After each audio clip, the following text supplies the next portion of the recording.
dedicado gran parte de mi tiempo y energía en los últimos años a innovar en la educación. Pero siendo seres tan creativos, ¿por qué precisamente en este tema? Y es que desde siempre me he sentido privilegiado de haber tenido acceso a una educación de calidad y la información a través de la lectura, mi alma mater, o inclusive el maravilloso invento de Tim Berners-Lee, el Internet. Y es realmente un privilegio lo que desde 1948 es un derecho. Realmente tenemos todos acceso a esa educación. 68 años después, esto sigue siendo un privilegio. Y realmente es cuestionarse cuando, por ejemplo, en México, el 7.8% es analfabeta. A lo mejor no suena tanto, pero cuando consideramos que del grueso del 92.2% solamente estudia 8.6 años y equivale a la secundaria trunca, es cuando nos preguntamos, ¿qué está pasando, no? Y los estudiantes académicos y científicos requerimos de muchísimos artículos científicos para podernos educar, poder avanzar en la ciencia y en el descubrimiento. Necesitamos cientos de ellos. Y el precio que tenemos que pagar por cada uno de ellos es altísimo. Las mejores escuelas, las más privilegiadas, incluso se están viendo con el dilema de no poderlo pagar. Los autores de los estudios realizados tienen que ceder su trabajo para empezar a pagar porque se los revisen. Y no nada más eso, sino que una vez que ya su trabajo está en las grandes editoriales, no reciben ni un centavo de las regalías. Es de cuestionarse, ¿no? Lo peor de todo es que los que aportamos el dinero para la realización de las investigaciones, a través de nuestros impuestos, tenemos que volver a pagar por leer los resultados. Es irónico. Y los investigadores se ven obligados a ceder su trabajo, por ejemplo, para incrementar el índice H. Este es un estándar internacional, el cual va a categorizar a los científicos y con ello ellos pueden acceder a mejores recursos, a inclusive poder continuar su investigación. El principal beneficio que podemos obtener de la educación como sociedad e individuos es el pensamiento crítico. Scriven y Paul lo definieron en su tiempo como el proceso intelectualmente disciplinado de conceptualizar, analizar, evaluar la información de manera activa y eficazmente mediante la reflexión y el razonamiento como base para el actuar y la creencia. Pongámoslo más simple. Una sociedad con pensamiento crítico es más propensa de ir a las urnas, escoger mejores gobernantes y con ello obtener políticas públicas que realmente benefician a toda la sociedad. A través de los años he llegado a la conclusión de que todos tenemos que contribuir de una u otra manera. Aporté mi granito de arena como mexicano, académico y médico que soy, a través de Sapiens Medicus, una página web de libre acceso con contenidos autogenerados, prácticos y útiles para profesionales de la salud. Hoy en día es leída por más de 200,000 profesionales al mes. Libramos de esa manera muchísimos retos y para llevar realmente el conocimiento a los últimos rincones de Hispanoamérica. El mayor beneficio de todo esto es la mejor atención médica que reciben los millones de pacientes, de los miles de profesionales que nos leen diariamente. Tiempo después pude contribuir en mi máxima casa de estudios con Cursalia, una de las primeras plataformas en línea de cursos masivos gratuitos para profesionales de la salud. Tiene el mismo objetivo: llevar la información, el conocimiento y la ciencia a todos los rincones del planeta. Y a través del tiempo, en estos dos grandes proyectos, he leído, probado, aplicado infinidad de conceptos para poder innovar en la educación. Sin embargo, existen 10 que me han sido de particular utilidad y quisiera compartir con ustedes el día de hoy.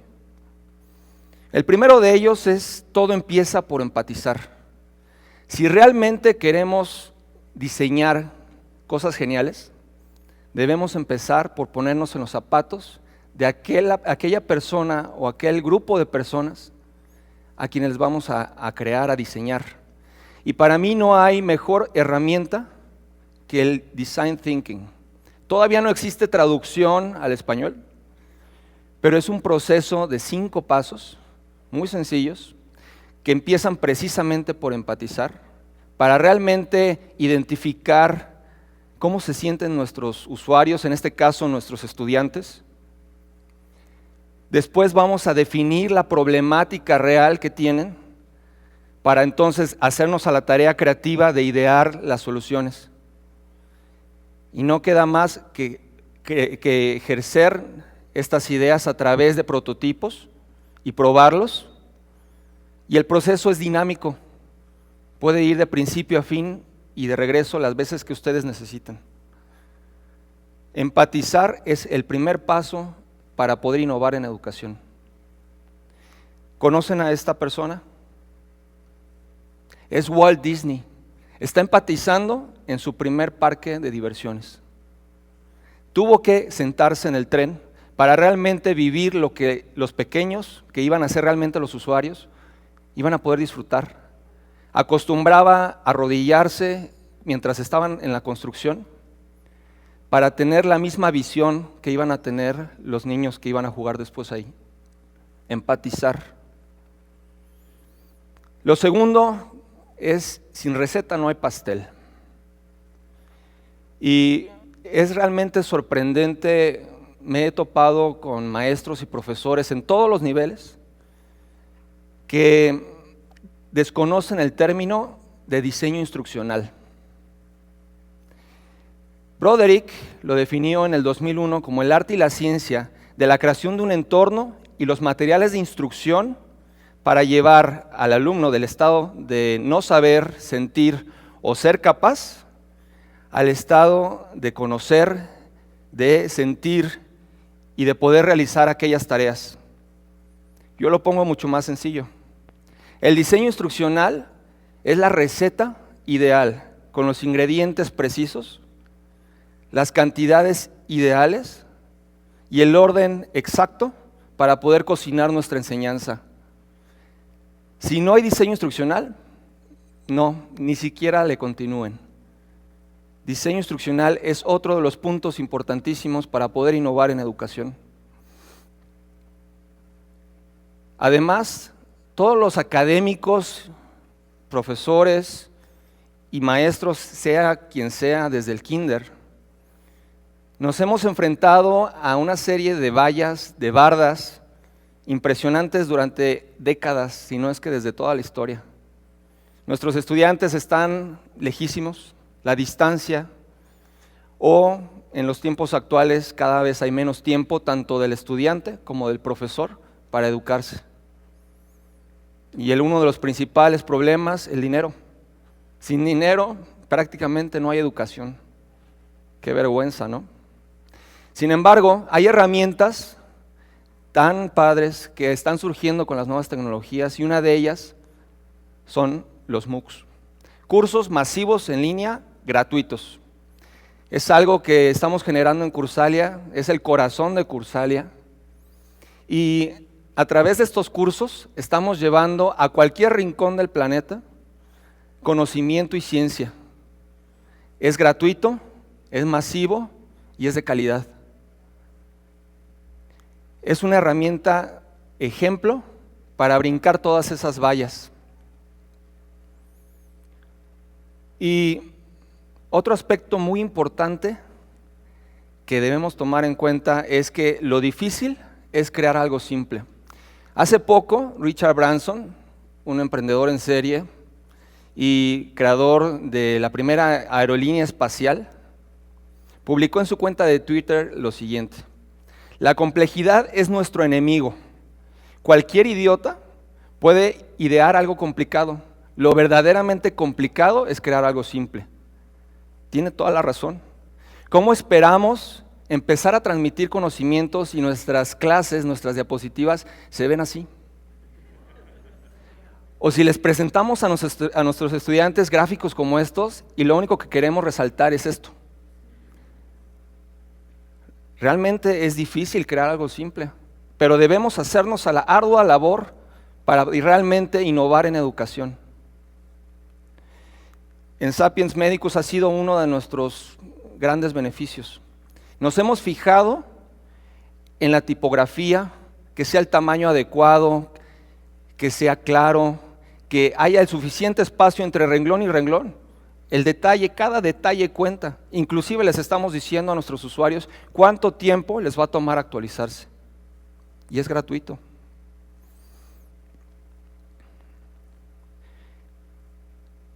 Bien decía H.G. Wells, adaptarse o perecer. Uno de los pioneros en el género de ciencia ficción. Tiene toda la razón de nuevo, como Richard Branson. Y es que cualquier educador que se considere del siglo XXI debe tener el dominio, al menos, de las redes sociales, dispositivos móviles y del internet, por supuesto. No se diga de nuevas tecnologías, como por ejemplo la impresión 3D.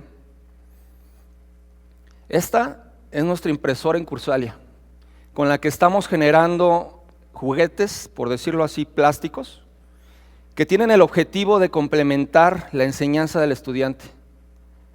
No es lo mismo aprender la anatomía desde un libro, de un atlas de anatomía, a tenerlo en las manos, palparlo y sentirlo. Es un complemento ideal y es una herramienta para la educación, para poder innovar en educación. Otras tecnologías, por ejemplo, como la realidad virtual, donde de manera remota incluso los estudiantes están pudiendo aprender anatomía y lo están tocando de manera virtual. Y otra cuestión muy importante, que a lo mejor no es tan revolucionaria, es que nos va a simplificar el usar las tecnologías. La literatura médica, como bien dice ahí, cada 5 años ya es obsoleta. El problema, por ejemplo, es cuando queremos crear un libro. Los autores, del tiempo que generan el material al tiempo que se publica, el libro ya es obsoleto. Si usamos medios digitales, podemos precisamente cada vez que hay un cambio, modificarlo, actualizarlo. Usemos la tecnología para innovar en educación. Y aunque el conocimiento y la ciencia son un derecho de la humanidad, hay que saberlo vender. Desde que fue creado, ahora sí, el pensamiento humano, al 2003, se crearon 5 exabytes de información. Van a decir, bueno, ¿cuánto es 5 exabytes? Un exabyte son 1024 petabytes y un petabyte son 3.500 millones de canciones en MP3. Del 2011 para acá, cada 2 días se crea esa información. ¿Qué vamos a hacer con tantas si no la sabemos transmitir? Hay que saberla vender. Y para ello no hay método más sencillo que con una adecuada estrategia de contenidos. La estrategia de contenidos es un concepto que a lo mejor a los mercadólogos presentes les va a ser muy, muy familiar y que los educadores desconocemos en muchas ocasiones. Con una adecuada estrategia de contenidos Podemos llegar, por ejemplo, como en esta publicación de Sapiens Medicus, a casi 119,000 personas, creando contenidos que tengan sentido, que les sean útiles y prácticos a los usuarios. Esos usuarios son nuestros alumnos. Y una de las herramientas para tener una adecuada estrategia de contenidos es el poder del me gusta. Usemos las redes sociales a nuestro favor, no solo para matar el tiempo. El like y el compartir información de calidad puede ser realmente viralizante de los conceptos que queremos hacer llegar a nuestros estudiantes. Sin embargo, y como ya vieron, la cantidad de información es increíble. Y eso hace que los usuarios de las redes sociales tengan cada vez menos tiempo para tanta información. Por ello, debemos crear contenidos sencillos y bien redactados que sean atractivos. Si lo hacemos de esta manera, cada vez que los usuarios lean alguna de nuestras publicaciones, van a dedicarle unos minutos de su tiempo a lo que tenemos que transmitir. Y ahora van a preguntar, ¿qué red uso si hay cientos ya? Usen la que más les convenga al propósito que se hayan planteado. Por ejemplo, si lo que quieren es difundir conocimiento a un grupo específico, los grupos de Facebook son ideales. O si, por ejemplo, quieren tener interacción directa con los estudiantes y los profesores, pueden usar Twitter sin llegar a lo personal, sin ver el muro del profesor en Facebook. Usen la red que más les convenga a sus objetivos. Por otro lado, les aseguro que el aula no va a volver a ser el aula. Y con ello me refiero a que el modelo tradicional de educación en el cual el profesor entra, los estudiantes se sientan, se callan y empieza a dictar con gis su clase, está falleciendo. Ese modelo está en extinción. Debemos implementar herramientas innovadoras. Un concepto, por ejemplo, es el de aula invertida. Ya lo escucharon anteriormente. Con los cursos que estamos generando en Cursalia, en particular, vamos a poder liberar horas de teoría que tomamos los estudiantes de medicina en la vieja escuela, para que el profesor nos lleve a los hospitales a aprender en la mejor aula que existe, que es al lado del paciente. Ese concepto es aula invertida. Es necesario para poder innovar en la educación. Al lado del paciente vamos realmente a aplicar el conocimiento, no nada más a escuchar algo que quizá ya leímos en el libro. Y si ya vamos a usar las aulas, estos espacios deben ser creativos y flexibles. Y con ello lo ejemplifico de esta manera. Cuando iniciamos nuestra educación en el kinder, tenemos espacios amplios, no hay barreras y tenemos juguetes, podemos rayar en las paredes si así nos place. Pasamos a la universidad y la creatividad se va agotando. Y por último, terminamos trabajando en estos lugares, ¿cierto? La creatividad es aniquilada conforme vamos siendo adultos. Debemos crear espacios que no tengan barreras a la educación, al conocimiento, a la interacción, como decía el doctor Carlos Iván, a la interacción entre los estudiantes, a la creación de ideas y la difusión de las mismas. Que precisamente el estudiante no se tenga que adaptar al espacio al que va, sino que el espacio se adapte al estudiante. Que los muebles sean flexibles, que no haya un lugar determinado para cierta cosa. Y por último, el que con emprendedores anda, a innovar se enseña.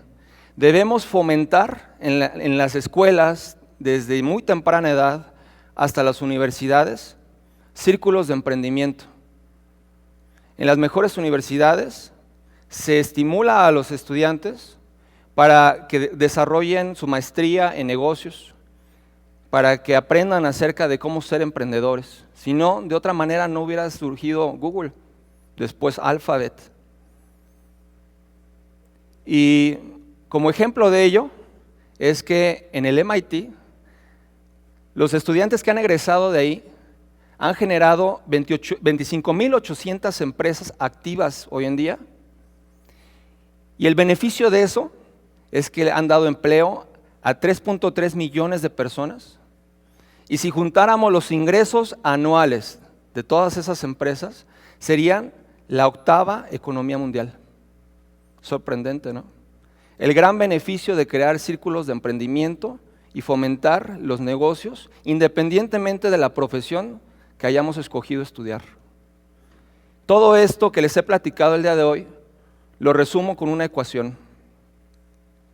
Si queremos realmente progreso, la educación es factor fundamental para ello. No importa cuánto empleo generemos, cuánta salud exista, incluso cuánta ecología estimulemos, si la educación es pequeña o nula, el progreso es igual de pequeño o nulo. Y Kofi Annan, en su informe de las Naciones Unidas, afirmó lo mismo. El conocimiento es poder, la información es liberadora. La educación es la premisa del progreso en cada sociedad y en cada familia. Muchas gracias.